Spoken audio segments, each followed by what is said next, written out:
تجارت کے دوران جھوٹ بولو بھائی نہیں بول, اس سے ارننگ کم ہوگی, جتنی ہوگی اس میں برکت ہوگی. دیکھو برکت ایک الگ, یہ برکت کا انگلش میں ترجمہ نہیں ہے کیونکہ انگریز برکت کو مانتے نہیں ہیں. برکت کیا ہے؟ ایک آم کی گٹھلی زمین میں لگائی, لاکھوں آم پیدا ہو گئے حالانکہ نظر نہیں آ رہے تھے.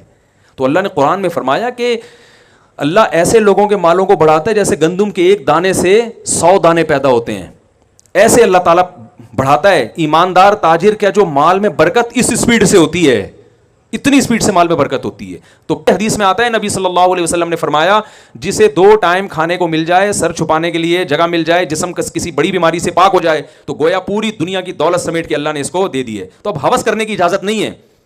تو اگر ہوس کی بیس پہ آپ 5 کروڑ بھی کما رہے ہو تو غلط ہے, اور ہوس کے بغیر 5 ارب بھی کما رہے ہو تو اس کو 10 ارب پہ لے کر آؤ آپ.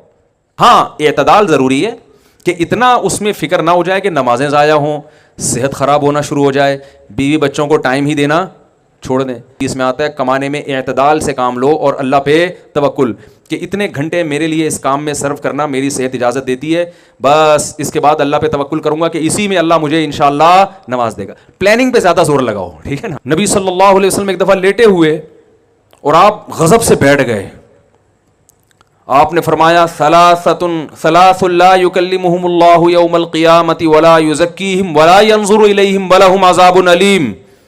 3 آدمی ایسے ہیں جن کی طرف اللہ قیامت میں رحمت کی نظر بھی اٹھا کے نہیں دیکھے گا, ان کے گناہوں کو معاف نہیں کرے گا, ان کے لیے دردناک عذاب ہے. 3 دفعہ آپ نے جملہ دہرایا تو حضرت ابو ذر غفاری بیٹھے ہوئے تھے, انہوں نے عرض کیا یا رسول اللہ خابوا وخسروا من هم یا رسول اللہ, یہ لوگ تو بالکل ہی برباد ہو گئے, تباہ ہو گئے, یہ کون لوگ ہیں؟